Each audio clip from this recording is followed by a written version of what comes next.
ठीक है जी, जरा आवाज अब ठीक है, अब जो है सो ठीक है। चलिए, तो हम लोग क्या पढ़ रहे हैं? हम लोग राष्ट्रीय आंदोलन पढ़ रहे हैं। 15 अगस्त चला गया, थोड़ा सा और टाइम होता तो हम लोग खत्म कर दिए होते, है ना? नहीं खत्म कर देते। हाँ।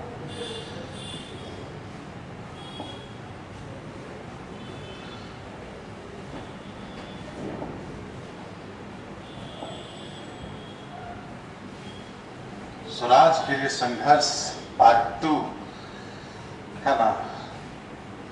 तो असहयोग आंदोलन जब स्थगित हुआ तो हम लोगों ने देखा कि वैक्यूम क्रिएट हो गया और युवाओं में जो एनर्जी था, जो इस तरीके का एनर्जी, कहिए कि सालों बाद 1857 के बाद जो है इस तरीके का दिखा।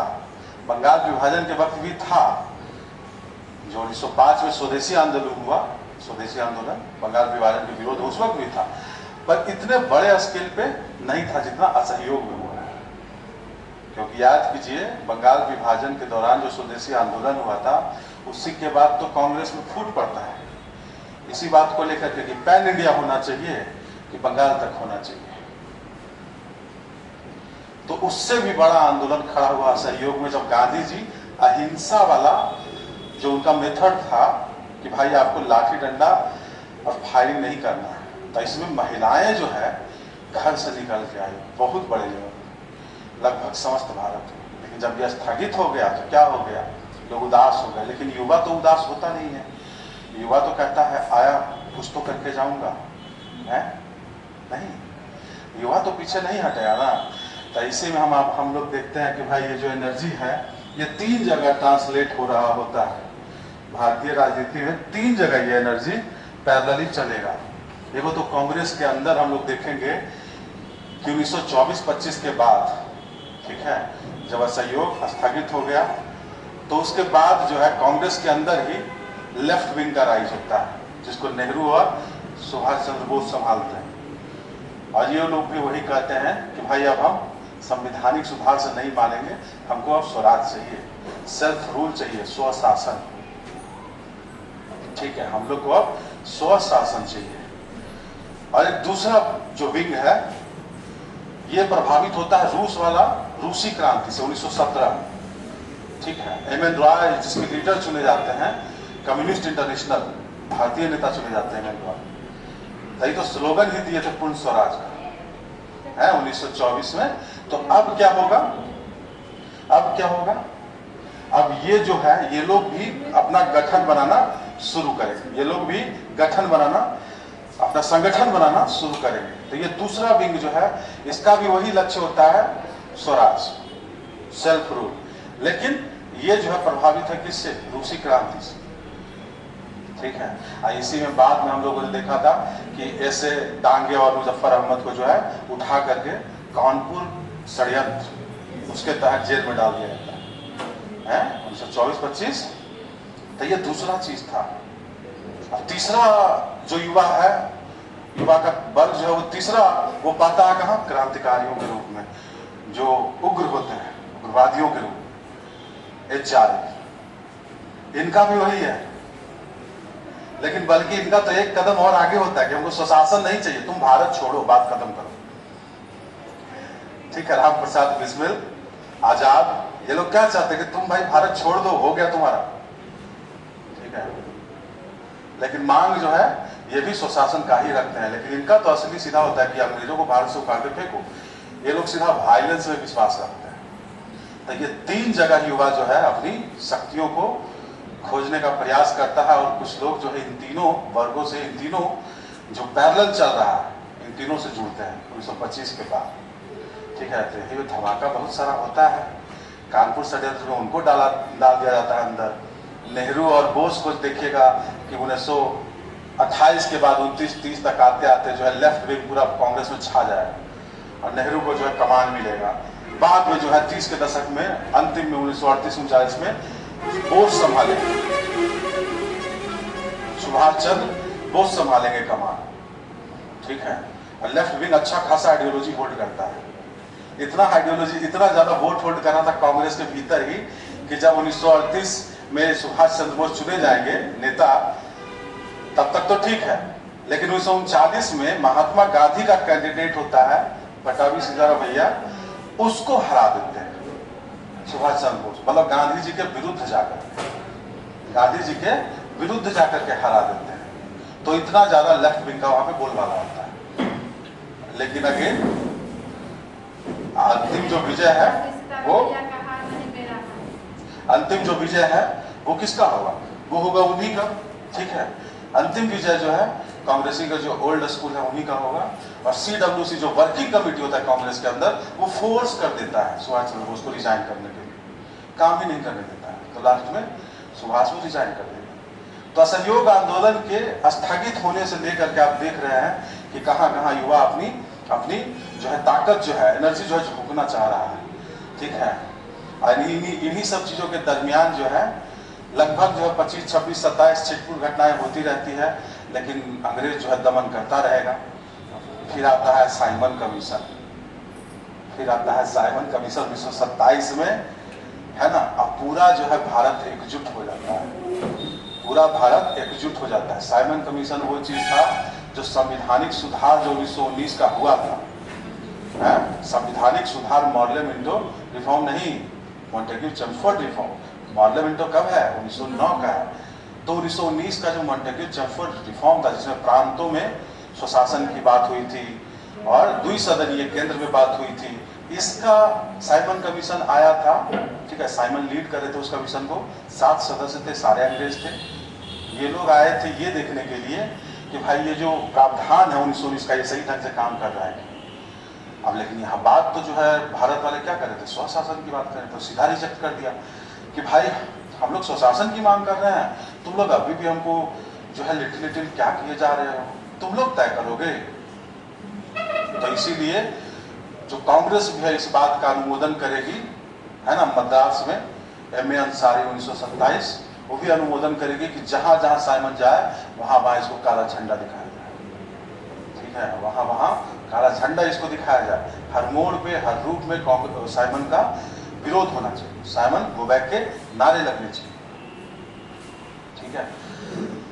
लाला लाजपत राय की जब मृत्यु हो जाएगी तो जो उग्र विचार वाले हैं, एचआरए वाले जो शांत बैठे रहते थे, जो एचएसआरए एचआरए, जब काकोरी होता है 1924 में एचआरए की स्थापना होती है कानपुर में, और 1925 में काकोरी कांड हो जाता है, जो ट्रेजरी लूट लेते हैं। तो उसके बाद क्या होता है, फांसी दे दिया जाता है 4 लोगों को, और बहुत सारे लोगों को कैद कर दिया जाता है। तो ये अपना नाम बदल के एचएसआरए 1928 में बनाते हैं। अच्छा, लाला लाजपत राय की मृत्यु का बदला लेते हैं, ठीक है। तो एचएसआरए जो है वो दिल्ली में बनाया जाता है, एचएसआरए, ठीक है। दिल्ली में एचएसआरए बनाया जाता है, आजाद जो इसको स्थापना इसका करते हैं। तो धीरे धीरे ये जो उग्र वाले विचार वाले थे, ये अपने साथियों का जो मौत देख रहे थे, तो ये लोग भी हटना चाह रहे थे वायलेंस से। ये लोग भी चाह रहे थे कि हम जो है हट जाए, ठीक है, हिंसा से। क्योंकि याद कीजिए जब ये लोग हत्या करते थे तो उसमें बहुत सारे जो पुलिस वाले होते तो भारतीय ही होते थे। तो ये लोग भी इस चीज से हटना चाह रहे थे। जब ये लोग वायलेंस करते थे तो अंग्रेज तो होते ही थे, लेकिन अभी भी संख्या तो ज्यादा किसकी होती थी, भारतीयों की ही होती थी पुलिस में। तो लोग हटना चाहते थे वहां से। लेकिन जब लाला लाजपत राय की मृत्यु होगी, लाठी से मार के उनका जो है घटना हो जाता है, तो अस्पताल चले जाते हैं, फिर उनकी मृत्यु हो जाती है, तो उग्र हो जाते हैं। अब भगत सिंह जाकर के क्या करते हैं, भगत सिंह जाकर के सैंडर्स का हत्या कर देंगे, भगत सिंह, राजगुरु सब मिल लाहौर में। इसी को बाद में लाहौर षड्यंत्र के नाम से ट्राई किया जाएगा, उनको लास्ट में फांसी दे ही दिया जाता है। अब भगत सिंह यही नहीं रुकते हैं, वो क्या करते हैं, केंद्रीय विधानसभा में भी बम फेंकते हैं। वहाँ वो इसलिए बम फेंकते हैं कि अपना मैसेज उनको पहुंचाना होता है अंग्रेजों तक, है ना। बल्कि जानबूझ के गिरफ्तारी भी देते हैं अपने क्रांतिकारी विचारों को बताने के लिए, कैमरा के सामने, पत्रकार के सामने अपना विचार प्रचार प्रसार करने, ठीक है। कहानी यहाँ से आगे बढ़ेगी। साइमन कमीशन आपको पता है, जो वायसराय है, जो भारत का वायसराय है, जब साइमन कमीशन का इतना विरोध देखता है तो वायसरा इरविन जो है वो कहता है कि सुनो ऐसा है तुम लोग खुद जो है रिपोर्ट तैयार करके दो, नेहरू रिपोर्ट। अब ये जो नेहरू रिपोर्ट था ये मोतीलाल नेहरू का रिपोर्ट था, जो जवाहरलाल नेहरू के पिता है। 1928 का कलकत्ता अधिवेशन का अध्यक्षता भी यही करेंगे नेहरू जी, ठीक है। तो 1928 का रिपोर्ट जो है नेहरू जी तैयार करते हैं और साइमन कमीशन के अगेंस्ट में जो छोटी छोटी पार्टियां जो एकजुट होती है ना, मोतीलाल नेहरू, जो एकजुट होती है पार्टियां, छोटी छोटी पार्टियां जो एकजुट हो जाती है, बड़ी पार्टियां में मुस्लिम लीग और हिंदू महासभा दोनों जो है सपोर्ट कर देता है कांग्रेस को।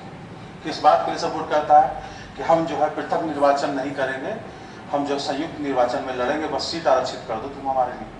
सोचिए जो सेपरेट इलेक्टोरेट का बात हुआ था 1916 में, जो लीग समझौता किया था, लीग जो है अपने वचन से पीछे हट गया अड़ियल रुख से। अब थोड़ी देर के लिए तो ऐसा लगा कि मानो विभाजन नहीं होगा भारत, संयुक्त निर्वाचन के लिए मान गया। लेकिन अंग्रेज और इरविन दिमाग फूट डालो राज करो, पीछे से जा करके मुस्लिम लीग वालों को पूरा एकदम टॉफी और चॉकलेट दिया, बोला कि नहीं भाई ये तो मत होने दे। वही बाद में फिर मुस्लिम लीग अड़ जाएगा। जब रिपोर्ट आएगा तब तक ठीक रहता है। नेहरू रिपोर्ट जब होगा, सर्वदलीय समिति का बैठक बुलाया जाएगा कलकत्ता में, कांग्रेस बुलाएगी कि सब दल आओ भाई, मुस्लिम लीग, हिंदू महासभा, कृषक परिषद जितना है सब हम रिपोर्ट सब सबमिट कर रहे हैं। इरविन का ये था कि किसी भी पार्टी को ऐसा ना हो कि कोई पार्टी नाराज हो, सभी पार्टी का सब सहमति होनी चाहिए। और यहीं पे मुस्लिम लीग जो थोड़ी देर के लिए बोला था साइमन के विरोध में कि हम लोग संयुक्त निर्वाचन पे लड़ेंगे, वो वापिस हट गया कि नहीं, वापिस तो हटेंगे लेकिन 1/3 मेजोरिटी चाहिए हमको केंद्रीय विधानसभा में, अब वीटो चाहिए। बोला ऐसा ऐसा नरगल मांग जो है रख लिया। वही इरविन का दिमाग पीछे से उसको बोला कि मत मान। हिंदू महासभा उल्टा एकदम कांग्रेस पे प्रेशर कि तुम अगर इसका बात माने तो हम जो तुम्हारा सपोर्ट नहीं करेंगे, ठीक है। क्या होगा लास्ट में, नेहरू रिपोर्ट विफल हो जाएगा, नेहरू रिपोर्ट विफल हो जाएगा। और क्या होगा इसके बाद, जब नेहरू रिपोर्ट 1928 में विफल होगा तो कांग्रेस का ही जो रेडिकल ग्रुप है, लेफ्ट विंग, जो चाहता है कि भाई सीधा सुधार हो, अब जो है ये सब डोमिनियन स्टेटस ये सब नहीं, अब सीधा जाओ, तुम भी जाओ, भारत छोड़ो, पूर्ण स्वराज दो हमको, ठीक है। सीधा इस बारे में बात करेगा नेहरू, बोस वगैरह। तो ही जो अगला सेशन होगा 1929 में, एक साल बाद, जब रिपोर्ट विफल हो गया, नेहरू रिपोर्ट 1928 वाला है, कांग्रेस का जो अधिवेशन कलकत्ता में हो रहा है, तो अगला साल जो होगा लाहौर में होगा, पूर्ण स्वराज का घोषणा किया जाएगा कांग्रेस के द्वारा। क्योंकि जो लेफ्ट विंग है कांग्रेस का, जो यंग है ब्रिगेड, वो कहता है कि सुनो बाबा लोग, आपसे नहीं होगा, आप साइड, अंग्रेज आप लोग को नहीं जीतने देगा, आपको बोलेगा कुछ और पीछे से करवाएगा कुछ। तो ही फिर पूर्ण स्वराज का घोषणा लाहौर में होगा, ठीक है, कांग्रेस के अधिवेशन में 1929 में, है ना। और वहां पे गांधी जी को भी लोग मना लेता है कि देखिए पूरा युवा जो है जोश में है, एनर्जी में है, आप अब देर मत कीजिए, सविनय अवज्ञा का जो है आवाहन कर दीजिए, प्रोग्राम आप ही कीजिएगा, लेकिन घोषणा हम लोग कर रहे हैं। तो गांधी जी फिर रूपरेखा तैयार करेंगे, दिसंबर में लाहौर में होता है 1929 में, और 1930 मार्च में जो है गांधी जी तैयार हो जाते हैं कि अच्छा ठीक है। गांधी जी नहीं करना चाहते थे, क्योंकि वो अभी भी थे कि भाई उधर जो है सो जो चौरा चौरी हुआ 1922 में, 22 लोगों को जो जला के मार दिया, जो हिंसक भीड़ जो था, तो इस कारण से वो नहीं करना चाहता। लेकिन युवा का जो इतना भीड़ देख रहे थे, जो देख रहे थे कि भाई ये लोग नहीं मानने को तैयार है, तो कहीं तो एनर्जी जाना चाहिए।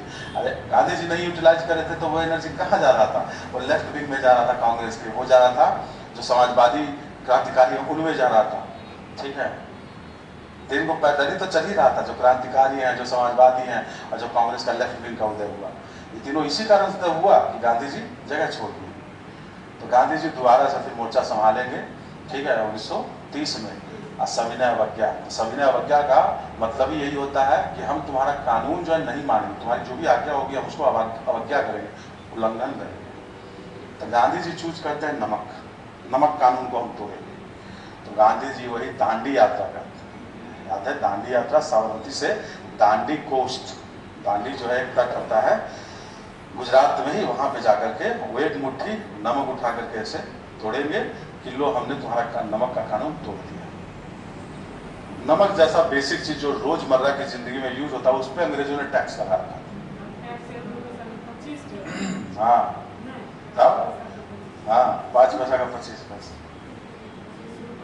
30 रुपये बहुत ज्यादा। कमर्शियल तो ठीक है, उपभोग के लिए भी नमक पे कर लगा दिया गया था। तब इस कारण से क्या हुआ, गांधी जी ने सोचा कि कोई ऐसा कानून हम तोड़ेंगे जिससे कि पूरा देश प्रभावित हो रहा है। तो पूरा देश नमक वाले कानून से प्रभावित था और सबको इस बात के लिए आक्रोश था। गांधी जी ने वही काम किया, अपने 78 अनुयायी उठाए और चल दिए 375 किलोमीटर दूर है पैदल यात्रा पे और नमक कानून तोड़े। 24 मार्च को निकले, 12 मार्च को निकले और पहुंचे कब 6 अप्रैल। 12 मार्च को निकले और पहुंचे कब 6 अप्रैल। ठीक है, अब वो तो कानून तोड़े लेकिन जगह जगह और भी कानून तोड़ना शुरू हो गया। कहीं जो है वन नीति को तोड़ा गया, वन के कानून को, फॉरेस्ट पॉलिसी नीचे साउथ में महाराष्ट्र मध्य प्रदेश है। तो ये क्या मतलब था सविनय अवज्ञा का? यही मतलब था ना कि हम तुम्हारा कानून तोड़ेंगे सविनय रूप से, अहिंसात्मक रूप से, हिंसा करके नहीं, अहिंसात्मक रूप से तुम्हारा कहा हुआ बात हम नहीं मानेंगे। क्यों? क्योंकि तुम दोहन कर रहे हो। यही सही सविनय अवज्ञा यहीं से शुरू हुआ था, है ना, हर जगह होता है। लेकिन वही सविनय अवज्ञा इधर हो रहा है, उधर जो है दमन करना शुरू करेगा। सब जो है नेता लोग को उठा उठा के जेल में डालना शुरू कर देगा और साथ ही साथ जो है नवंबर में बुला लेगा प्रथम गोलमेज सम्मेलन। क्योंकि याद कीजिए जो साइमन कमीशन है वो आया था, नेहरू रिपोर्ट विफल हो गया था। ताई लोग तो वही जो रिपोर्ट था साइमन का, उसी के आधार पे लोग गोलमेज सम्मेलन बुला लिया आगे चर्चा करने के लिए लंदन 1930 नवंबर प्रथम गोलमेज सम्मेलन। तो जब प्रथम गोलमेज सम्मेलन होगा तो कांग्रेस तो बिल्कुल नहीं जाएगा, इधर सविनय अवज्ञा चल रहा है, कोई नहीं जाएगा। तो वहां वो लोग नवंबर दिसंबर जनवरी करवा लेता है। लेकिन अब कांग्रेस समझिए ना कितना बड़ा पार्टी है, गांधी जी जुड़े हुए हैं तो लगभग पूरा देश जुड़ा हुआ है। तो बाकी तब सब तो अम्बेडकर जाता है लेकिन गांधी जी कांग्रेस ये लोग कोई नहीं जाते हैं। तो बुरी तरीके से विफल रहता है प्रथम गोलमेज सम्मेलन। तो इरविन को समझ में आता है कि भाई बिना कांग्रेस के तो नहीं संभव है। तो वही अंग्रेज जो मजबूर होते हैं समझौता के लिए, अंग्रेज क्या होंगे, मजबूर हो जाएंगे समझौता के लिए। तो वही गांधी इरविन समझौता होगा जिसमें ये माना जाएगा कि ठीक है भैया तुम नमक कानून जो है हम बदलेंगे, तो उपभोग के लिए जो कानून है, जो भी उपभोग के लिए जो नमक है वो बना सकते। जो नमक है अपना हाउस होल्ड कंजम्पशन के लिए तुम बना सकते, लेकिन कॉमर्शियल तुम व्यापार नहीं कर सकते। पूरा नहीं माना अंग्रेजों, पूरा नहीं माना। उपभोग के लिए तुम बना सकते हो लेकिन व्यापार नहीं कर सकते हो नमक का, व्यापार तो हम ही करें। तो जो भी डिमांड रखे थे गांधी जी इरविन समझौता में आधा अधूरा माना गया। ठीक है, जो कांग्रेस का लेफ्ट विंग था वो कह रहा था कि भाई आप समझौते में ये कहिए, आप समझौते में ये कहिए कि जो भगत सिंह ये लोग को जो ट्राई किया जा रहा है, ट्रायल जो इनका चल रहा है, इनको जो दोषी पाया गया है, फांसी की सजा होने वाली है। तो समझौता में लेफ्ट विंग चाह रहा था कांग्रेस का कि आप ये करिए कि उनका जो है आजीवन कारावास में तो बदलवा सकते हैं, छुड़वा नहीं सकते। तो जो अंग्रेज था वो भी नहीं माना, जो अंग्रेज था वो भी नहीं माना इस बात। वो तो सीधा बोला कि भाई तुमने अधिकारी की हत्या की है, पुलिस अधिकारी की, कोई आम पुलिस वाला का हत्या नहीं किया है, ऐसा नहीं है। तो वो लोग भी नहीं माना।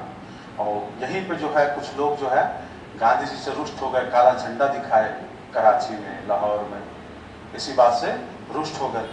उनका यही मानना था कि भाई अगर आप आमरण अनशन करते तो भगत सिंह का जितना लोकप्रियता हो चला था उस वक्त, तो भगत सिंह को बचाया जा सकता था। लेकिन गांधी जी ने ऐसा नहीं किया।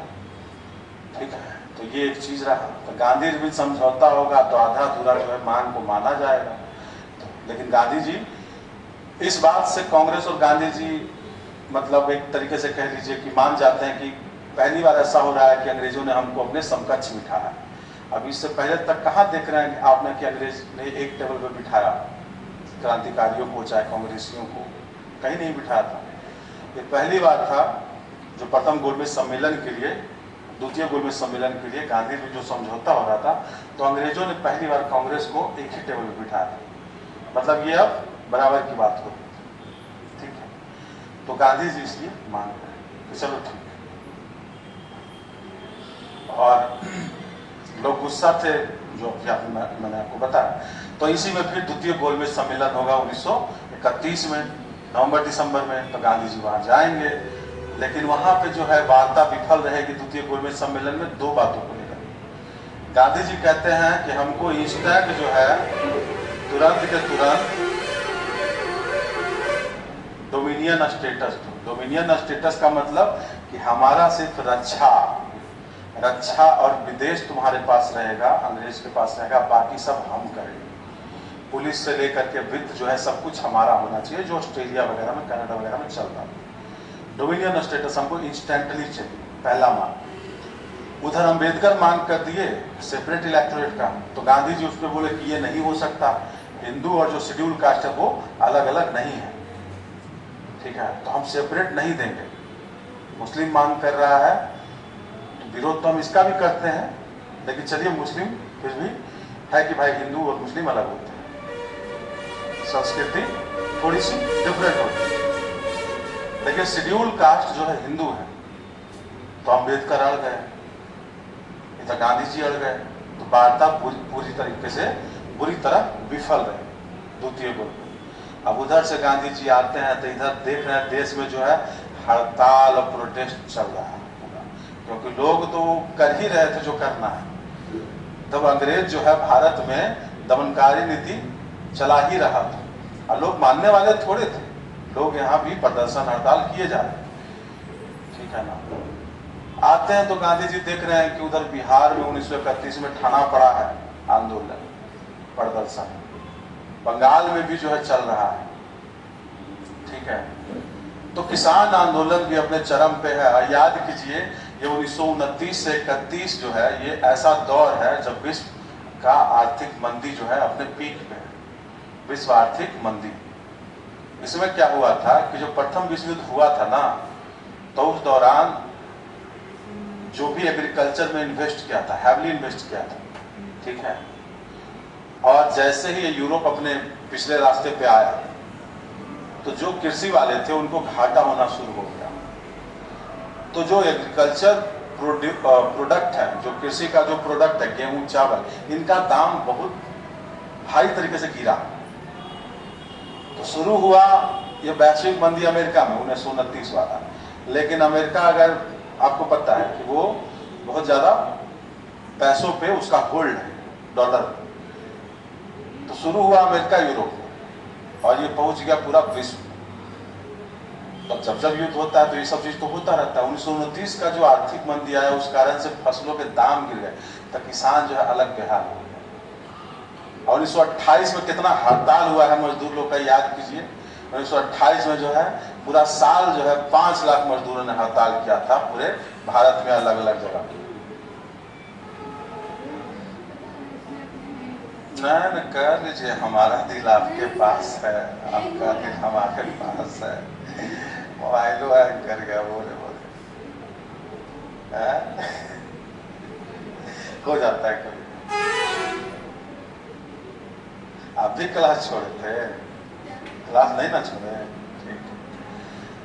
तो जो आर्थिक मंदी था, इस कारण से और भी लोग परेशान थे। मजदूर जो है अपने वेतन में बढ़ोतरी चाह रहा था, किसान जो है चाह रहा था कि उसका भू राजस्व कर जो है वो कम हो, है ना। लेफ्ट विंग जो है कांग्रेस का, नेहरू और बोस, ये लोग तो सीधा बोल दिए थे भाई कि जो जमींदारी है उसको भाई खत्म करो। जो पूंजीपति हैं ये लोग जो है इनका शक्ति जो है कम होना चाहिए।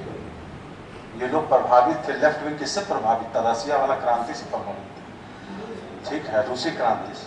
और रूस में जो उपनिवेशवाद जो रूस के साथ किया, तो कितना बड़ा त्याग था कि रूसी क्रांति सीधा बोल दिया कि हम अपना उपनिवेश से हाथ उठाते हैं। और यहाँ अंग्रेजवन लोग क्या कर रहा था, ये लोग जो है टर्की को बांट रहा था, है? युद्ध में जो हारा, पेरिस का संधि, वर्साई का संधि, तो दोहरा चरित्र तो देख लिया भारत का लोग। कांग्रेस का जो लेफ्ट विंग है वो दोहरा चरित्र को समझ गया कि अंग्रेज तो नहीं छोड़ेगा, ऐसे इन पे तो दबाव बनाना पड़ेगा। तो ये लोग जो है, कांग्रेस जो है, ये क्या करेगा, ये साथ देगा मजदूरों का। जो कांग्रेस मोहल्ले मोहल्ले तक पहुंच गई थी असहयोग आंदोलन में, याद कीजिए, अपना फीस कम कर दिया, अब मोहल्ले मोहल्ले गांव गांव तक पहुंच गया। असहयोग आंदोलन के पहले कांग्रेस का पहुंच सिर्फ शहरों तक था, लेकिन असहयोग आंदोलन के बाद एक बड़ी उपलब्धि कांग्रेस की ये रही कि गांव गांव तक पहुंच गया था। इस चीज को इन्होंने, इस चीज का फायदा उठाया। तो जब मजदूर संगठन बन रहा था, जब किसान संगठन बन रहा था, तो उसमें कांग्रेस के सदस्यों ने बढ़ चढ़ के हिस्सा लिया। वो कांग्रेस के भी सदस्य रहे, वो मजदूर संगठन के भी सदस्य रहे, किसान संगठन के भी अलग अलग प्रांतों में सदस्य रहे। ठीक है, तो इसीलिए कांग्रेस जो है पूरी तरीके से जो कृषि नीति था उसका, जो नेहरू लीड करे थे, वो सीधा बोल रहे थे कि भाई land to the tiller. Gandhi ji ने अनुमोदन कर दिया इस बात का कि जो खेती कर रहा है जमीन उसी की हो। लैंड टू द टिलर, जो टिल करता है, जो हल चलाता है, खेत उसी का हो जो हल चला रहा है, जमींदारों का नाम। गांधी ने भी इस बात का अनुमोदन कर दिया। अब इससे एक चीज होगा, आगे चल के जो इलेक्शन होने वाला होगा उसमें जमींदार लोग जो है कांग्रेस को सपोर्ट नहीं करेगा। तो आगे जो इलेक्शन होने वाला है इसका खामियाजा थोड़ा सा भुगतना पड़ता है कांग्रेस को कि जो पैसे वाले लोग होते हैं, साहूकार और जमींदार, वो सपोर्ट नहीं करेंगे 1936-37 में, 37 फरवरी में जो इलेक्शन होने वाला है। ठीक है, और कांग्रेस मास मूवमेंट चला रहा था ना, उसको जी भीड़ उसको चाहिए था। और प्लस में जो आइडियोलॉजी थी रूस की, उस वक्त तो वो बहुत इंपॉर्टेंट थी। उस वक्त तो बहुत तर्कसंगत था ना रूसी क्रांति और रूसी जो विचारधारा है समाजवाद वाला।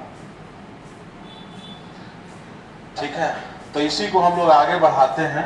यहाँ तक देखिए हम लोग क्या क्या पढ़े हैं जी, कुछ याद है? स्ट्रगल फॉर स्वराज, नई शक्तियों का उदय, तो हम लोगों ने देखा। ठीक है, ऐसे दांगक को कैसे कानपुर षड्यंत्र में भेजा जाता है। एक दूसरा षड्यंत्र भी था, याद है?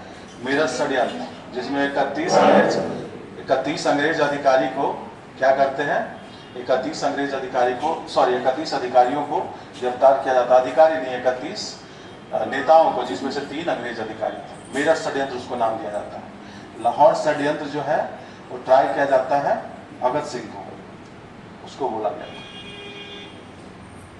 देखिए वही जो 1928 में किसान आंदोलन, बरदौली सत्याग्रह, सरदार पटेल। व्यापार संघ, उन्होंने भी बहुत हड़ताल की है। सुभाष चंद्र बोस, याद कीजिए किसका मध्यस्थता किए थे? टाटा स्टील में जो मजदूर लोगों ने जो स्ट्राइक किया था, टाटा स्टील जमशेदपुर, बोस ने मध्यस्थता की थी।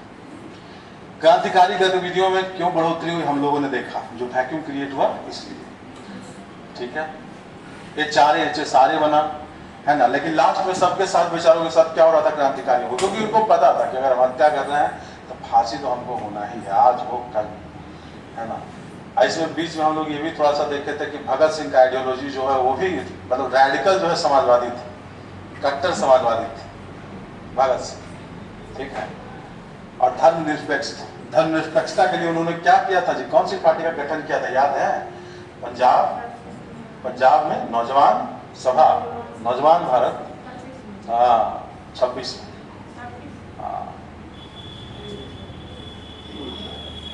भगत सिंह, पंजाब नौजवान भारत सभा गठन 1926। 2 गो था इनका कि जो धार्मिक कट्टरता है उससे दूरी बनाइए, और जो धार्मिक सौहार्द है उसको ज्यादा ज्यादा आप सृजन कीजिए। धार्मिक सौहार्द, जो रिलीजियस कोएग्जिस्टेंस है, उसके लिए आप काम कीजिए, और रिलीजियस एक्सट्रीमिज्म है उसके अगेंस्ट में काम कीजिए। लेकिन जब ये होता है भाई 1930-31 तक आते आते आप देखोगे कि बहुत सारे क्रांतिकारियों का जो दमन जो है बर्बर तरीके से कर दिया जाता है ना। चंद्रशेखर आजाद फरवरी 1931 अल्फ्रेड पार्क इलाहाबाद, वहां उनकी मृत्यु होगी। मार्च 1931 भगत सिंह, 23 मार्च 1931 भगत सिंह, सुखदेव, राजगुरु। और 1933 में जो बंगाल में जो दोबारा शुरू होता है सूर्य से चटगार वाला, तो उनको भी फांसी पर चढ़ा दिया जाएगा। याद कीजिए बंगाल विभाजन के वक्त जो है वहां बवाल खूब हुआ था बंगाल में, स्त्रियां जो है वहां बढ़ चढ़ के हिस्सा लेती थी, है ना। उसके बाद यही जो लंबा ट्रायल चला था, जो मेरठ षड्यंत्र था, और लंबी उम्र कैद सबको दी गई थी। नवंबर 1927 से हम लोगों ने देखा कि कैसे साइमन कमीशन आया, लेकिन कितना अनर्गल था ये, ठीक है, कितना बेकार था। अंसारी की अध्यक्षता में मद्रास में हुआ था। 1927 में जो बोला गया कि साइमन का हर मोड़ पे जो है विरोध होना चाहिए। 1928 में मोतीलाल नेहरू करेंगे, 1929 में जवाहरलाल नेहरू करेंगे लाहौर में, ठीक है। तो मद्रास, कलकत्ता, लाहौर, 1927, 28, 29, अंसारी, मोतीलाल नेहरू, पंडित जवाहरलाल नेहरू। शास्त्री जी याद आ गए, बताइए, बीच बीच में शास्त्री जी याद आ जाते हैं। सब दलीय बैठक बुलाई जाती है, पर ऑब्वियस सी बात है इरविन के रहमो करम पे क्या होता है, वापिस से मुस्लिम लीग आ जाएगी। एक क्वेश्चन पूछता है कि साइमन कमीशन भारत कब आया, तो फरवरी में बॉम्बे पहुंचा था, ठीक है। हाँ, फरवरी में साइमन कमीशन पहुंचा था भारत। हाँ, बिहार में मार्च। हाँ, अपने बोलते हैं, अपने फिर और बहुत हो जाते हैं। अच्छा ठीक है, हम लोग बिहार स्पेशल में भी देखेंगे, ठीक है। बिहार स्पेशल में ज्यादा नहीं है, 20-30 पेज का है आधुनिक इतिहास, लेकिन उससे क्वेश्चन रहता है, तो उसको भी हम लोग देखेंगे। कांग्रेस का कलकत्ता अधिवेशन, ये सब हम लोगों ने देखा। नहीं, आधा घंटा में आएंगे। हाँ ठीक।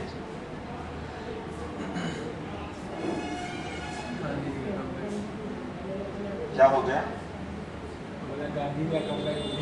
अल्लाह का थोड़े देर श्री राजगोपालाचारी रखा। पूर्ण स्वराज, ये सब भी हमने देखा, ठीक है। सविनय अवज्ञा आंदोलन, डायलॉग लोग भी मारा जा रहा था। कोची डायलॉग मारे थे गांधी जी, देख रहे हैं? गांधी जी क्या डायलॉग मारे थे? Crime against man and god to submit any longer. British के अगेंस्ट जो है सबमिट करना, ये क्या है? ये क्राइम है। ये क्या है? क्राइम है। अब हम लोग नहीं करेंगे। सविनय अवज्ञा आंदोलन ये हमने दे दिया है 12 मार्च, 6 अप्रैल, ठीक है। राजद्रोह मेरा धर्म बन चुका है। राजद्रोह, सेडिशन मेरा धर्म बन चुका है। हमारी लड़ाई अहिंसात्मक है, लेकिन राजद्रोह हमारा धर्म बन चुका है। देखिए कहां कहां साथ में कैंपेन शुरू हो गया था, ठीक है। तो ये सब भी चलेगा। किसान जो भू राजस्व देने से इनकार कर रहा था सविनय अवज्ञा के बाद, बेचारों का जमीन भी जब्त हुआ था बहुत लोगों का, क्योंकि ये लोग बर्बरता का सारा सीमा पार कर देते थे अंग्रेज, ठीक है। फ्रंटियर गांधी, खान अब्दुल गफार खान, मतलब ये जो सविनय अवज्ञा था, ये इसका पहुंच कहाँ था? बिहार, उत्तर प्रदेश और बंगाल तक ही नहीं था, ये जो है उत्तर पश्चिम प्रांत भी पहुंच गया था, नॉर्थ वेस्ट फ्रंटियर प्रोविंस, और इधर नॉर्थ ईस्ट भी पहुंच गया था। नॉर्थ ईस्ट प्रोविंस भी पहुंच गया था, नॉर्थ वेस्ट मतलब उत्तर पश्चिम जो पाकिस्तान है अभी का, वहां भी पहुंच गया था सविनय अवज्ञा। और उत्तर पूर्व में नागालैंड, मणिपुर, रानी कोडेलियो। तो पश्चिम में कौन कमान संभाले थे? फ्रंटियर गांधी, खान अब्दुल गफार खान, लाल कुर्ती, है ना। और उत्तर पूर्व में कौन कमान संभाली थी? रानी, हाँ। क्या हो गया, बड़ा मुस्कुरा रहे हैं?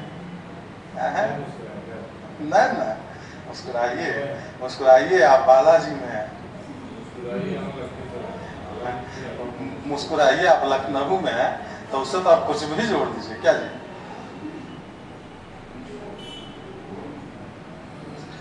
ठीक है। तो बहुत लोग का गिरफ्तारी भी हुआ, बहुत लोग मारे भी गए। दक्षिण में तो टोपी और खादी पहनने पे जो है बर्बर तरीके से पिटाई कर दी जाती थी दक्षिण भारत में, ठीक है। गोलमेज सम्मेलन जो बुलाया गया था, इसको हमने देखा कि क्या क्या हुआ।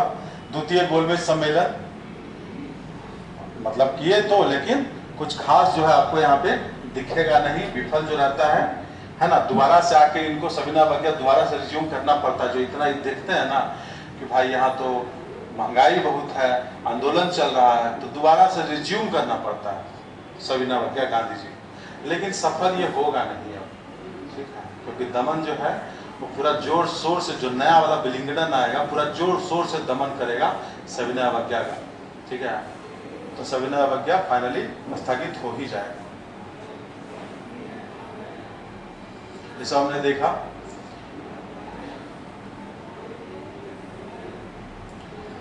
हाँ, यहाँ पे एक और चीज है कि जब याद की जब असहयोग होता है तब भी सुभाष चंद्र बोस बोलते हैं कि कैसे जो है जो भी उनके सियार दास है या अन्य जो नेता होते हैं किस तरीके से गुस्सा रहते हैं गांधी जी से कि असहयोग नहीं करना चाहिए था स्थगित। उसी तरीके से सुभाष फिर बोलते हैं और विठल पटेल कि भाई आपने क्यों सविनय अवज्ञा भी आपको नहीं करना था, जब जब जो उफान पे आता है आंदोलन आप जो स्थगित कर देते हो। बल्कि लेफ्ट विंग तो मना कर रहा था कि आप द्वितीय गोलमेज सम्मेलन में शामिल ही ना हो, द्वितीय गोलमेज सम्मेलन में आप शामिल ही ना हो, इसके लिए भी मना कर रहा था। ठीक है। तो सुभाष चंद्र बोस क्या बोलते हैं यहाँ पे कि गांधी एक राजनेता के तौर पर क्या रहे गंगा, गांधी एक राजनेता के तौर पे असफल रहे। ठीक है, गांधी एक राजनेता के तौर पे असफल रहे। राष्ट्रीय राजनीति 1935 से 39, अभी तो जो है बैक टू बैक गोलमेज करवा रहा है ना जी अंग्रेजवा। तृतीय गोलमेज भी पास हो जाएगा 1932 में। लेकिन उससे पहले एक चीज होगा, गांधी जी आमरण अनशन पे बैठ जाएंगे जो अम्बेडकर जिद पकड़ लिए थे द्वितीय गोलमेज सम्मेलन में, जिस कारण से विफल हुआ। तो उस दरमियान फिर क्या होगा, पुनः समझौता होगा सितंबर में, समझौता होगा ना जी, पुनः पैक्ट। हाँ, पुणे में यरवदा जेल, तो पुनः पैक्ट होगा, पुनः समझौता होगा, जिसमें फिर फाइनली आमरण अनशन कर देते हैं गांधी जी कि हम मर जाएंगे।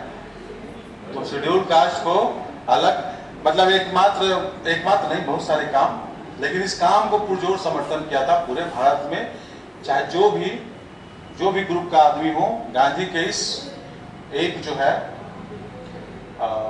स्टेप का कह लीजिए काफी प्रशंसा हुई और लोगों ने एकदम भरपूर समर्थन दिया था कि हाँ भाई, शेड्यूल कास्ट को तुम हिंदू से अलग कैसे कर सकते हो। ठीक है, तो इसके लिए गांधी जी ने आमरण अनशन किया था पूना में। तो पूना में वही क्या हुआ था, पूना में सितंबर में पुनः पैक्ट हुआ। ठीक है ना, जिसमें ये हुआ कि हम सीटों को आरक्षित करेंगे लेकिन सेपरेट इलेक्टोरेट, पृथक निर्वाचन नहीं रहेगा एससी के लिए, शेड्यूल कास्ट के, लेकिन हम आपको आरक्षित करेंगे सीटों को। आरक्षित में क्या होता था कि दोनों वोट करता था, जिसके लिए आरक्षित है लड़ेगा वही, लेकिन वोट सब करेगा, ये होता था। और पृथक निर्वाचन में क्या होता था कि कंटेस्ट भी वही करेगा जिसके लिए है, मुस्लिम पृथक है तो सिर्फ मुस्लिम ही खड़ा होगा और वोट भी मुस्लिम ही करेगा, बाकी कोई ग्रुप है तो उसका कुछ नहीं है। तो ये थोड़ा सा बेकार का प्रावधान था। तो तृतीय गोलमेज सम्मेलन के बाद क्या होता है, गवर्नमेंट ऑफ इंडिया एक्ट पास हो जाएगा, भारत सरकार अधिनियम 1935। यहाँ क्या व्यवस्था किया गया था, यहाँ व्यवस्था किया गया था ऑल इंडिया फेडरेशन का, और प्रांतों को और भी ज्यादा ऑटोनॉमी दी गई थी। तो प्रांतों में जो द्वैध शासन था, याद कीजिए, आरक्षित और हस्तांतरण जो विषय होते थे उसको समाप्त कर दिया गया। प्रांतों को और भी ज्यादा ऑटोनॉमी दी गई, स्वायत्तता दी गई, लेकिन एक जो है ऑल इंडिया फेडरेशन का संकल्पना किया गया था, ये लागू नहीं हुआ। ऑल इंडिया फेडरेशन जो है ये लागू नहीं हुआ। ठीक है,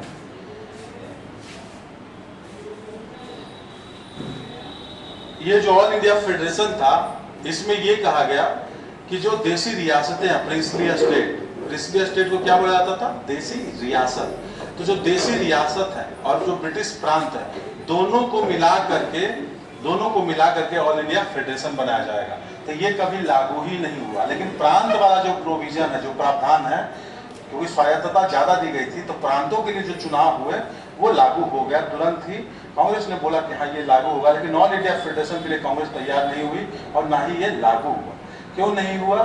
क्योंकि भैया जो ऑल इंडिया फेडरेशन में, एक तो आप देख रहे हो 14% मात्र वोटिंग अधिकार है, और इसमें जो ऑल इंडिया फेडरेशन में 2 हाउस जो बनना था, upper house lower house, Lok Sabha Rajya Sabha, उसमें ये था कि भाई प्रिंसली स्टेट को इन्होंने अपना मोहरा बना लिया था अंग्रेजों ने। ठीक है, प्रिंसली स्टेट का भी आगे हम लोग देखेंगे किस तरीके से उनको ये किया गया था।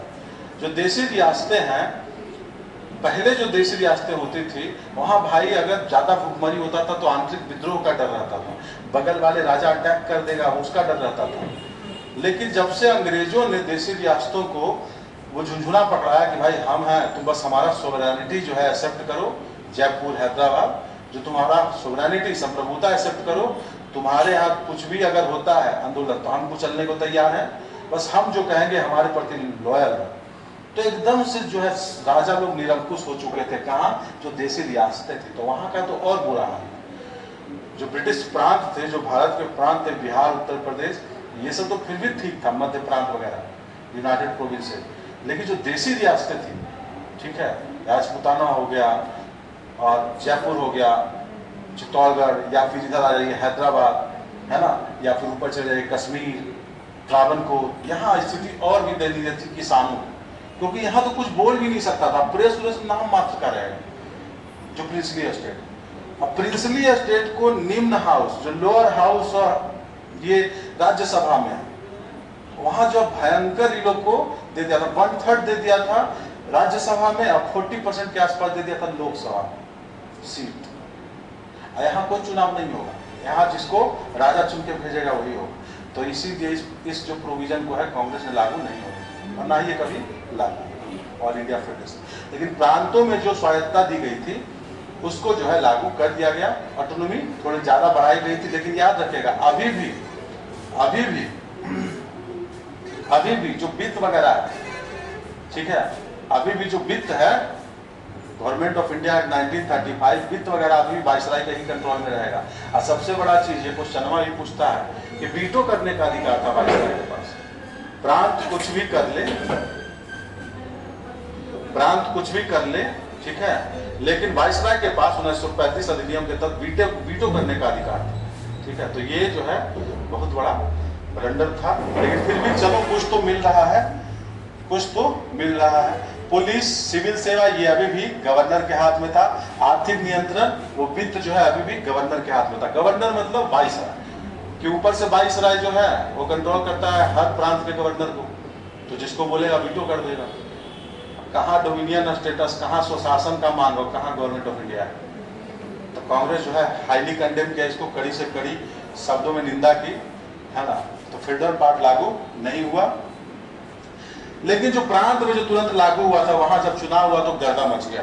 गर्दा किस मारे मच गया कि भाई 11 प्रांतों में से 7 प्रांतों में बहुमत जो है कांग्रेस को मिल गई, जबकि गांधी जी ने एक भी चुनावी सभा नहीं की थी, ठीक है। एक तो लोगों में गुस्सा था भगत सिंह को लेकर के, लेकिन दूसरा ये भी था कि गांधी जी वैसे भी अपने आप को राजनीतिक नेता नहीं मानते थे कि हम जो है राजनीति से दूर रहना चाहते हैं। उनका बस एक ही रास्ता कि हमको बस भारत को आजादी किसी तरीके से दिलवाना है, ठीक है। तो 11 में से 7 प्रांतों में बहुमत प्राप्त हो गया किसको? कांग्रेस को। और 2 प्रांत में सहयोगी दल के साथ भी जो है अपना सरकार बना लिया कांग्रेस। मुस्लिम लीग जो है कृषक प्रजा पार्टी के साथ मिलकर के बंगाल में बनाई और यूनियन पार्टी के साथ मिलकर के पंजाब में सरकार बनाई, ठीक है।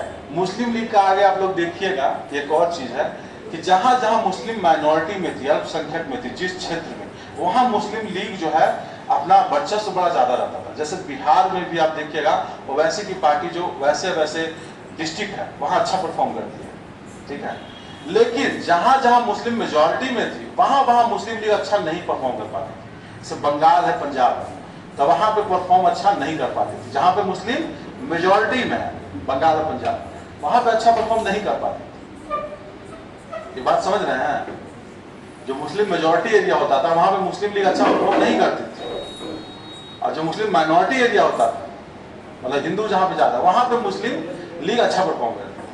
1936-37 के चुनाव, ये चीज मुस्लिम लीग को नहीं, ऐसा है ना कि भाई जहां मेजोरिटी है वहां पे सेफ महसूस करते हैं, जहां पे मुस्लिम मेजोरिटी में है वहां पे वो अपने आप को सुरक्षित महसूस करते हैं। तो वहां पे उनके पास ऑप्शन है, मुस्लिम लीग क्या जरूरी है चुनना, नहीं चुनेंगे, किसी और को चुनेंगे, क्योंकि वहां पे वो सेफ है। लेकिन जहां पे माइनॉरिटी है वहां पे वो सेफ नहीं महसूस करते हैं, तो इसलिए जो एक्सट्रीमिस्ट होते हैं उनको वो चूज करते हैं। लेकिन सर वोट तो पब्लिक कर रही है, पब्लिक कहाँ किया? माइनॉरिटी देखिए यहाँ देखिए बंगाल में देखिए ना, अकेले बना पाया कांग्रेस। जहां 5 कितना प्रोविंस में बना दिया जी, 7 प्रोविंस में अकेले बना दिया था, मुस्लिम लीग नहीं बना पाया। 36-37 के चुनाव में सुपड़ा साफ हो गया था मुस्लिम लीग का, सहयोगी दल के सहायता से 2 जगह मात्र सरकार बन पाया उसका, मुस्लिम लीग का। लेकिन जब 46 का चुनाव होगा तब देखिएगा कहर। ये चीज देख लेता है मुस्लिम लीग कि भाई हमको मेजोरिटी एरिया में वोट नहीं मिल रहा है, और इसके बाद जो है, जब 40 के बाद हम लोग देखेंगे पूरा दंगा भड़काना शुरू करेगा, हेट स्पीच शुरू करेगा, और 46 तक जाते जाते पूरा सांप्रदायिक बना देगा माहौल बंगाल पंजाब में, सुपड़ा साफ कर देगा मुस्लिम लीग बंगाल पंजाब में आने वाला चुनाव, जो अगला चुनाव होगा 10 साल बाद। पाकिस्तान के लिए हाँ, तो ये चीज मुस्लिम लीग को दिख जाता है कि हमको मेजोरिटी वाला में तो वोट ही नहीं मिल रहा है, माइनॉरिटी एरिया में मिल रहा है, तो कैसे मिलेगा? तो धर्म तो सबको प्यारा होता है। नारा दो। एक और बड़ा खतरनाक आयरनी है कि जहां जहां प्रांत में, बंगाल वगैरह में जो सरकार जो बना रहा है, तो आप देखिएगा कि जो हिंदू पार्टियां हैं और जो मुस्लिम पार्टियां हैं, मैं हिंदू महासभा की बात नहीं कर रहा, मुस्लिम लीग की बात कर रहा हूं, और जो हिंदू पार्टियां थी जो धर्म के नाम पे बनती थी, जो कांग्रेस के विरुद्ध में बनती थी, तो दोनों का वैसे तो मुस्लिम और हिंदू पार्टियां बिल्कुल अलग अलग थी, पर जब सरकार बनाने का बात होता था तो खास करके पाकिस्तान वाला एरिया में मिल जाती थी।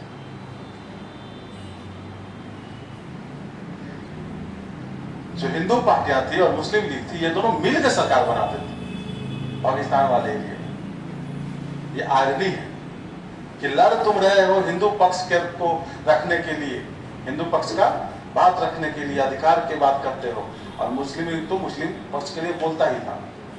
लेकिन तुम सहयोग, अगर सरकार बनाने के लिए तुमको सहयोग चाहिए तो तुम दोनों एक्सट्रीमिस्ट आपस में मिलकर के बना देते कि कांग्रेस का नहीं बनना चाहिए। तो कांग्रेस से जो हिंदू पार्टियां थी वो इसलिए साइड जा रही थी कि कांग्रेस सेकुलर खेल रहा था। मुस्लिम लीग बोलेगा सीधा खोल के जिन्ना 1940 के बाद कि कांग्रेस तुम स्वीकार करो कि तुम हिंदुओं की पार्टी। कांग्रेस कहते कि नहीं, हम नहीं है, हम धर्मनिरपेक्ष हैं। एक बहुत बड़ा विवाद यही रहता है पूरा 1940 से लेकर के 47 तक, ठीक है, क्योंकि अगर ऐसे कर देते तो मुस्लिम लीग डिफैक्टो रूलर हो जाता, मतलब डिफैक्टो रिप्रेजेंटेटिव हो जाता मुसलमानों का, और कांग्रेस ऐसा नहीं किया। और दिक्कत ये रहा कि जो जमींदार और साहूकार थे वो देख लिया कि कांग्रेस तो हमारा विरोधी है, क्योंकि वो जो जमींदारी का अंत का बात करते थे, पूंजीपतियों का अंत का बात करते थे, नेहरू ने कमाल संभाल रखा था। अब ऐसे में क्या होगा, वो लोग हिंदू पार्टियों को सपोर्ट कर देते हैं जो जमींदार और साहूकार है। खैर, आज यहीं तक रहने दिया जाए। कांग्रेस मंत्रिमंडल बनेगा, कुछ कुछ काम किए हैं, ये सब हम लोग देखेंगे एक क्लास में। ठीक है।